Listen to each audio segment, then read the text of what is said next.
Welcome to Mando's Football After Hours. Obviously, this is our Manchester United catch up. We can't be doing this with Liverpool fans in the chat. Listen, I'm here with long-time friend and family, Darren Watson. Good evening, brother. How are you? Big up, Apple. Love every time, man. You know, it's stressful night today, not evening today, man. 5-0, banged. What can we say? What can we do, man? But it's the Ollie show, innit? Listen, I'll be lying if I said it didn't hurt, and we've got a late entrance to the chat. I've got to be honest, it's someone I don't even want to see his face right now. Roma, welcome to the chat. Listen, this is a Manchester United counselling session. We've labelled this one Manchester United counselling because, quite frankly, we feel I can only talk about how I feel. I feel downtrodden. I feel beaten. I feel abused, and quite frankly, I feel like as if I just can't watch another Manchester United game under this regime. I'm not calling for someone to lose their job or get sacked, but I am calling for change. I am. Oh boy. So talk to me, Darren. Listen, you're calling for sacking. What is it that you don't like? What is it you don't like? What are you seeing that you just quite frankly can't stomach anymore? There's no rhythm to the way that we play. There's no ideas. Like I said, it's just basics, just up, back and through. But I said, let's just talk about the rhythm, all right? So when you look at City, like everyone's probably gone over this already anyway. When you look at City, Liverpool, even Brighton, even Palace, there's a rhythm to the way that they play. Do you know what I'm saying?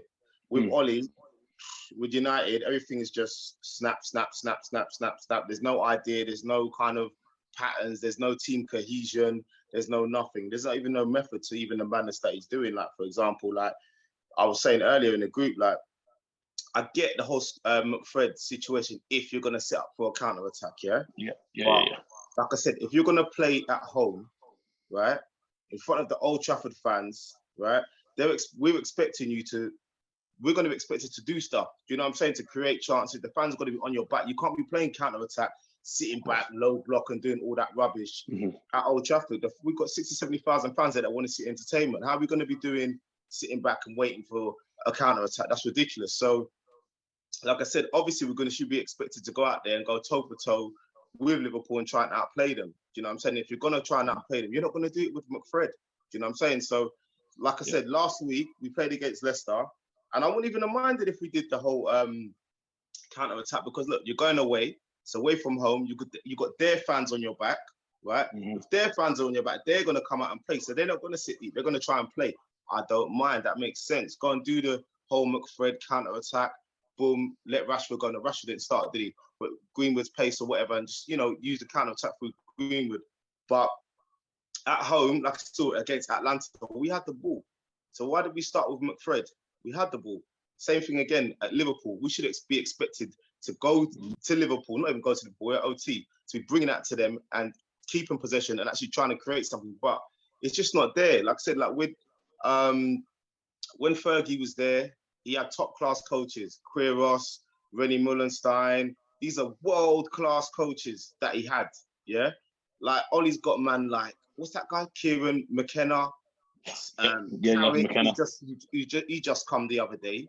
Who's the other guy that he's got on there? What's the other one? Mike Phelan. Mike Phelan's not even a coach. If you check, if you speak to, if you watch what Fergie was saying in that, Mike Phelan wasn't a coach. He was the eyes and ears. He wasn't a coach for Fergie. Yeah. So all this, I brought Mike Phelan in to do this and that. What's Mike Phelan going to do? He was the one that just used to listen out and say, right, yeah, Fergie, you know what? He could sniff out a game, could smell a game and say, this was going on, that's going on. I reckon you should do this, I reckon you should do that, But he's not no coach. He's not no world-class coach. Like, when you look at United's backroom staff, when you look at the coaching staff, where is the world-class coaches? You know what I'm saying? Can you pick out any world-class? There's top coaches all over the world, Portugal, Germany, everywhere. Yeah? You got a club like Man United, we could say, all right, cool, we're going to go and get Sancho, he's the best right winger, he's top class, blah, blah, blah, blah. But the coaching doesn't match that. How are we gonna compete? Absolutely. So I think it's coaching, it's just so much wrong. And all this United way, that's all romantic pants to me. Do you understand what I'm saying? It's just pants. Like, it's too romantic. Oh, United way, the game's moved on. There's sports science is involved, video technology is involved.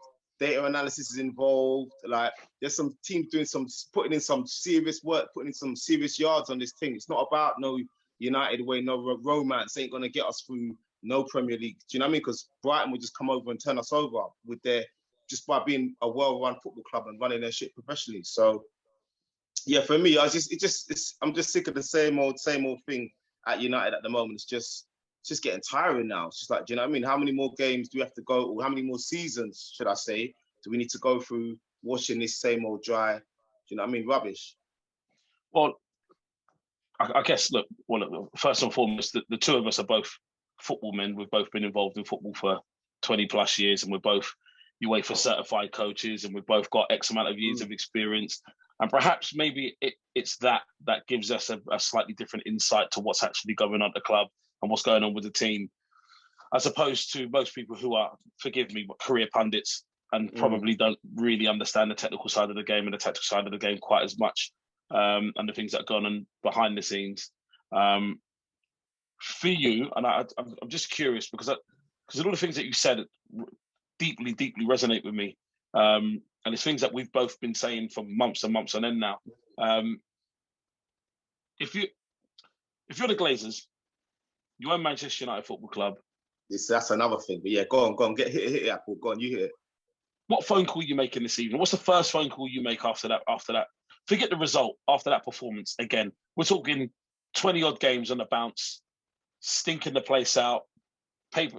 Listen, we'll paper over our cracks with a lot of those results. I think we've been saved by moments. I think something that you said, or somebody said in the chat, was like Moments FC. Moments FC, man. Moments FC. Everyone's saying Moments. That's what we're getting called, bantered. Moments FC. So it's a joke. If you're the Glazers, if you're Malcolm Glazer, or Joe Glazer, what phone call are you making after watching that? To be honest, you know what it is? From what, I'm not really someone that would get too much, but I've been watching, a lot of all these different fan channels, and from what I see and hear of the Glazers and that, they're not even football people anyway. No. So if you're not a football person, that's probably the biggest issue there anyway. So they're not football people. So do they really care? Can they even see if Ollie's cutting it? You know what I mean? If you're not, you need football people. And even if you're, as an owner, you're not a football man, we'll get somebody who is a real football man. Who did they go and get to be their football man, or the DOF? Who's the DOF right now? Darren Fletcher. Again, romantic United way bullshit. What's that going to do? It's just same old United way rubbish. Do you understand? So we need to forget the romance, forget the United way, yeah? Just get elite, yeah? We're fighting now with some proper elite tick clubs in this Premier League right now. Man with City, elite coaches. With elite coaches and elite managers. The coaches, Apple, infrastructure, yeah? Man City, I've got elite infrastructure, yeah? Top of the top sports science. You know what I mean? Guys that are doing their thing for them. Top manager, top coaching staff. They've got managers from Spain, America, Brazil, all over the place. Do you know what I'm saying? We're picking up guys from the youth team. It's romance. You understand what I'm saying? That's romance. So like, at the end of the day, like I said, it's the same old. We've got to forget the romance, and we just got to start getting, if we want to compete, we've got to get elite. So in terms of, I think the first thing we've got to do is get the Glazers out. But again, how do you get them out? That's another scenario. But if I was the Glazers, I think when the players look, when the team looks like they're not running for the manager and the manager's lost the dressing room, clubs usually react, the owners usually react then and go, all right, cool. Because I think the Glazers would have probably wanted to keep Ollie until the end of the season.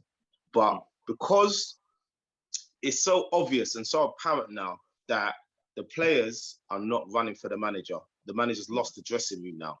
They have to make a change. They have to make a change. So if you're asking me what would I do if I was the Glazers, again, I don't trust the Glazers to do this, but they've got to go out and look to find a top elite manager that's going to be able to get the players to work for them. And for me, that's somebody like Brendan Rodgers, which would be difficult to get right now. That'll be somebody like Pochettino, managers that have got an identity, managers that have got a rhythm. You know what I mean? That's the first thing, to tackle the issue. We've got no rhythm in the way we play. We've got no identity in the way we play. We've got no cohesion in the way we play. There's no ideas. Yeah, it's just dry. So Brendan, I'll go for Brendan. I'll go for Poch. Zidane, I'm not too. Zidane sounds nice. Do you know what I'm saying? But Yeah. did he just inherit a really, really good squad, or is he really a good coach? I can't really speak too much on that. Conte's got a rhythm. He's got a spirit. He can get his boys. He can get his team playing. But I do think he is somebody that would upset the apple cart a little bit at Old Trafford, in my opinion, because of the way the club is run. But in my opinion, that all of that Man United romance has got to stop anyway. You see what I'm saying? That's what needs to get thrown out the window anyway. All of that. Oh yeah, he's going to upset the United. That United way's got to get. That's the first thing. So if I'm the Glazers, the first thing that's got to get chucked out of the way is that United way. And and I will go and find a top director of football, a top football person that I trust, and say, look, you're in charge. I'm an American guy, and I do this whole American football thing. That's my sport. I don't really know about that. I'm just here to take dividends out of the club. Great, cool, fine, yeah. But so cool, Apple, even if it's you, I mean, whoever it is, find a top football man and say, look, I'm going to leave the football side of it to you. Yeah, forget all. Right now, there's too much United way business going on and too much romance going on. Like I said 100 times, and it's just that's the issue. We got to get rid of that. I think, look, again, so many of the things that you said, I think we've discussed and resonates deeply with me.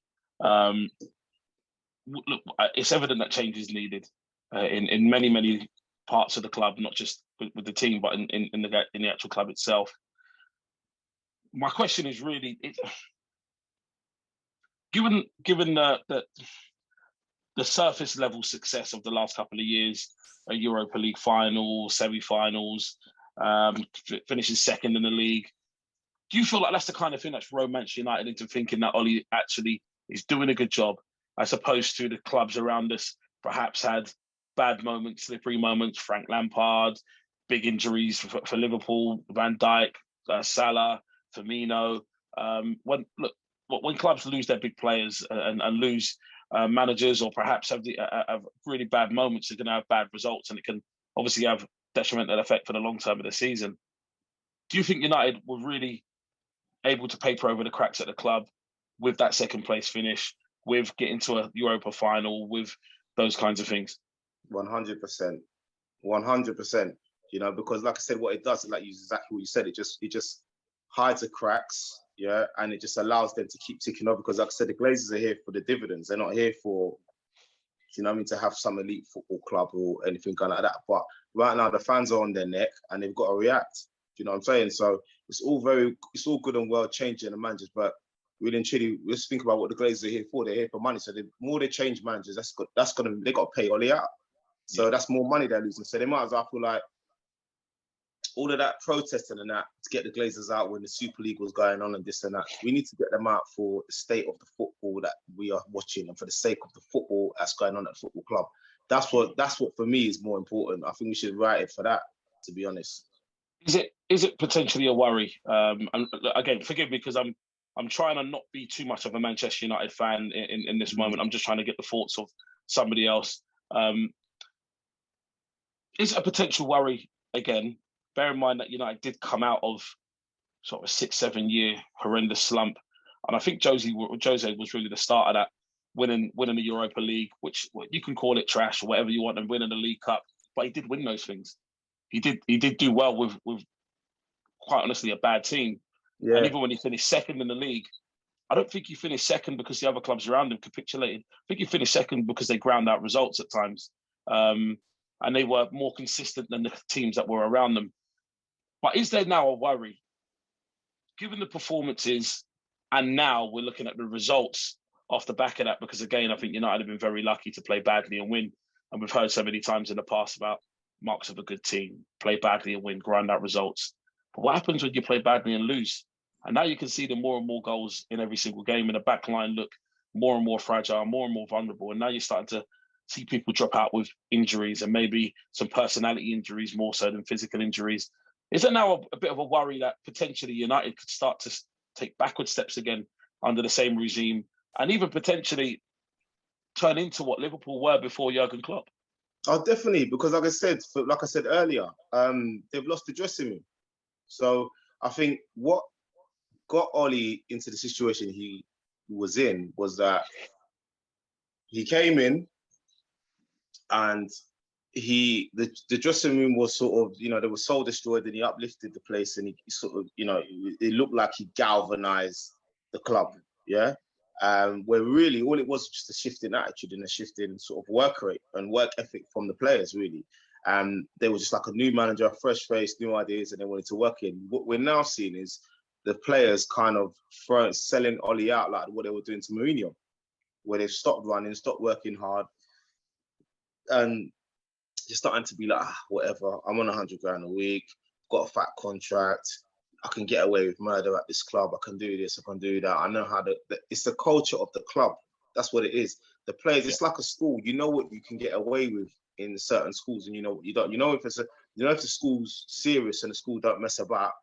But when you're in a school where you can kind of come late and they're not gonna kick me out. It's like college, you know what I mean? I'm a college teacher, so it's like similar. So if the kids kind of understand that the way that the college works and the dynamics of the college, and they know what they can get away with, their whole attitude is different compared to if they were to go to a college or school or wherever, where, you know what I mean, the principal's on it, the head teacher's on it, and it all starts from the top.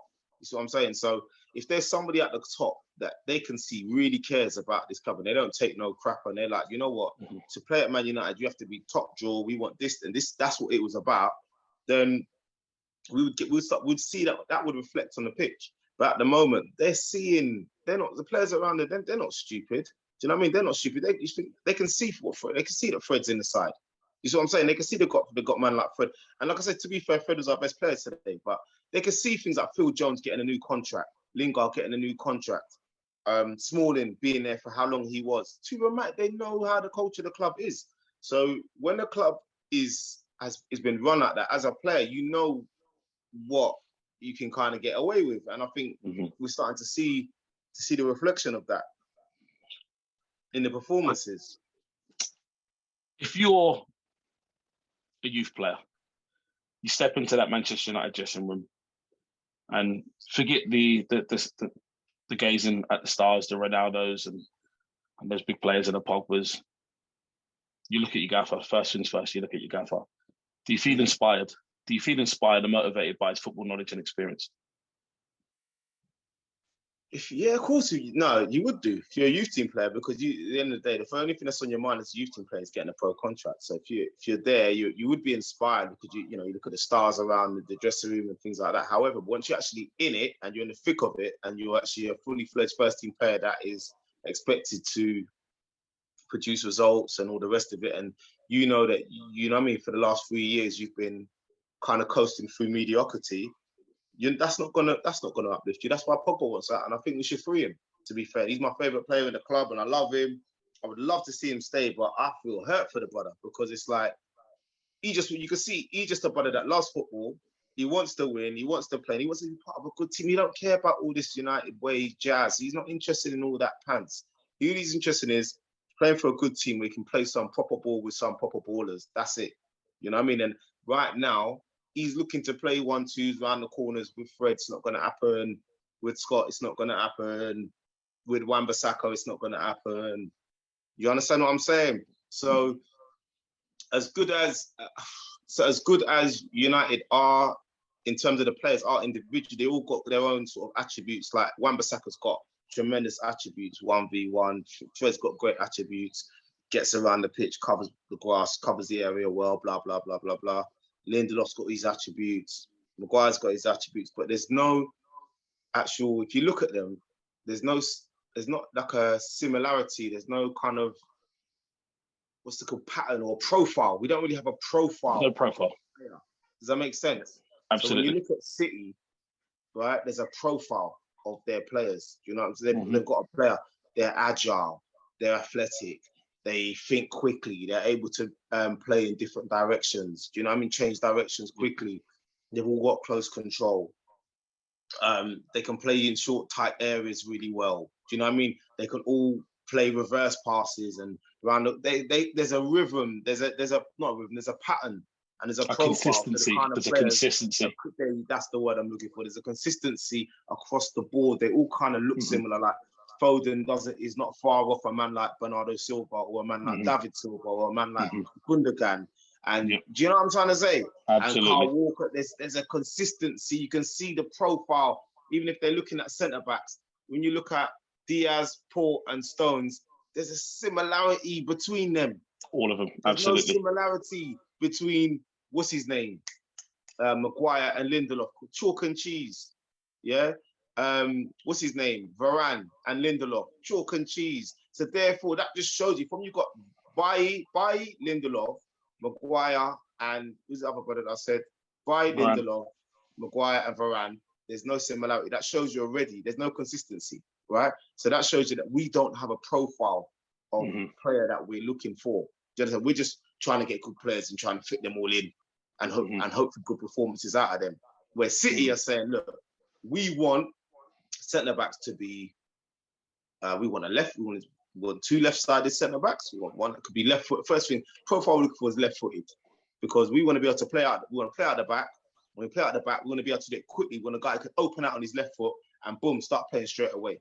We're not even on that level yet. United are not even on that level yet where we're looking for left-footed centre-backs. City already on that level where they're like, look, forget how good Varane is, whatever, he's not left-footed. So do you know what? We need the way we want to play up from the back, get it out to the guy on his left foot. So we need a guy like that. So they've already got in mind what kind of guy they want. Then they recruit.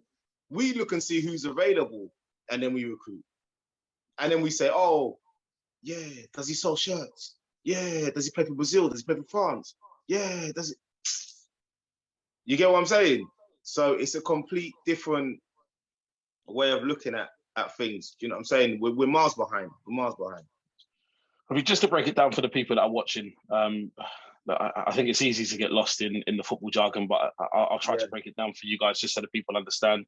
When you've got a philosophy and you want to play out from the back, you've got to have the players that can actually deal with the ball and deal with the pressure of doing those things. Then beyond the defence, you've got to also have the midfielders that can come and collect the ball under pressure, that can play either with their back to the game or they can take the ball on a half turn and start trying to play forwards. And I'm not going to say press resistant, but players that can certainly beat a press and deal with a press and play with quality. And all of those things are necessary before you can actually have a style of play. What I see with Manchester United is they want to be modern on the face value by trying to play out. For starters, you haven't got a goalkeeper that's good enough with his feet that can play out. You've got two centre halves with Maguire and Varane, who I would say are average with their feet at best. Lindelof has got decent feet, but he's not really the right profile for a top Premier League club. But this is the thing, man get caught up with. Man was saying that in the group as well earlier today. Lindelof's good on her feet, yeah, unopposed, yeah, with no one around him, yeah, with no pressure. So am I. So are you, Apple. You understand? But when you put that up against applied pressure, when you know what I mean? That's a difference. Yeah, absolutely. Van Dijk, Diaz, Matip, all these top centre backs that we're talking about, with or without pressure, they're good on the ball. I think the big difference. I think the big difference for them is look, Van Dijk is 6'4", 6'5". He's got these big long arms that go down by his knees. When he's under pressure, Van Dijk just puts his arm out. The guy that whoever is playing against isn't getting near the ball anyway. Then you've got to look at the temperament and the personality of the man himself. They're not going to get anywhere near that ball. He's not going to let it happen. Then you look at his athleticism. He's too athletic. He's too quick. He's too strong. You're just not going to get anywhere near the ball. You look at Harry Maguire. I think it was the fifth goal, or maybe the fourth goal. I think it was the fourth goal. Maguire, I think he lets Jota just chest the ball down in front of him. Then he reacts too late. By the time he comes in towards the defender, he's now left a massive gap. Jota's already controlled the ball, so now all he has to do is reverse it into the space because he knows Harry Maguire's clambering in behind him. But it's that body mechanics when you actually look at Harry Maguire in that moment. And I'll be honest, he hasn't looked that bad for a little while, but he went back to looking very cumbersome and very fridge-like in those movements. And I'll be honest, I was petrified. I was absolutely petrified of what I was seeing for a few different reasons. Because, look, Darren, I've been a centre half for a long period of my own career. I played a centre half before I ended up as a striker. I'll be honest with you, never in my life have I ever done something like that. But never in my life have I ever done anything like that. Before you go Harry too much, yeah, this all comes back to Ollie, man. Because did you ever see Harry Maguire look like that at Leicester? Well, I think the difference is that look, we're not asking fish to climb trees. Have you ever seen Harry Maguire look like that for England?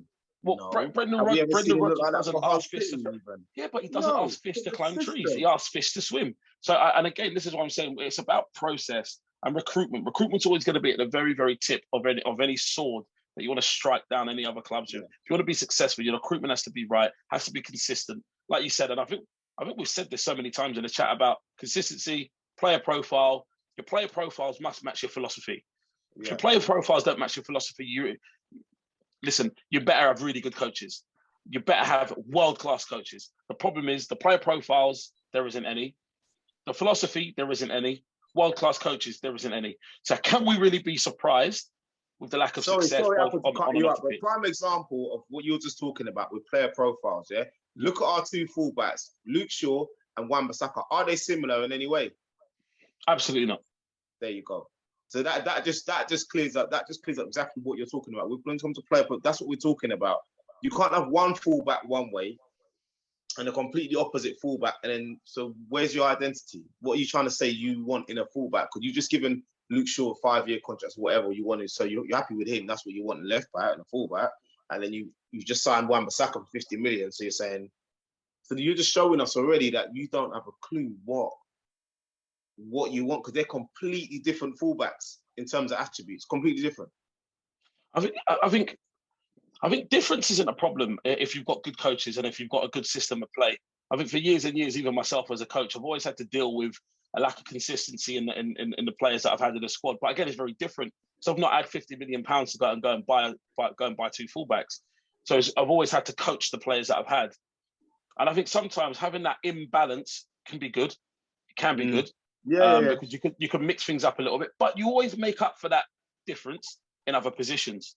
So, if you've got a fullback that perhaps is really good going forwards, but not so good defensively, you need to have a centre midfielder that can perhaps cover him and do a little bit of leg work and fit in behind him. Then you can have underlaps and overlaps when going back towards your own goal. Again, we don't see any kind of consistency all over the pitch, no matter what you look at. Bruno Fernandes gets a nod over Pogba a lot. He gives the ball away more than any player on the pitch.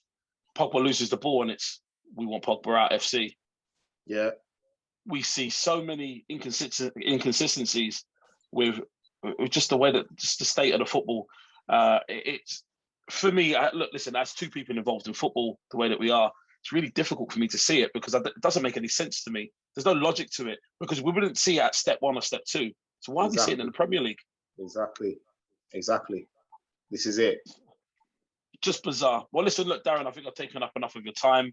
No problem. Like, share, subscribe. There's going to be a link to myself and Darren Watson's social media profiles. Make sure you get liking and get following. Listen, there's plenty more fantastic content to come from this channel. And look, I'm going to say this again. You've got to be in it to win it. You've got to love the game. Stay blessed, people. Big up. Thanks for having me.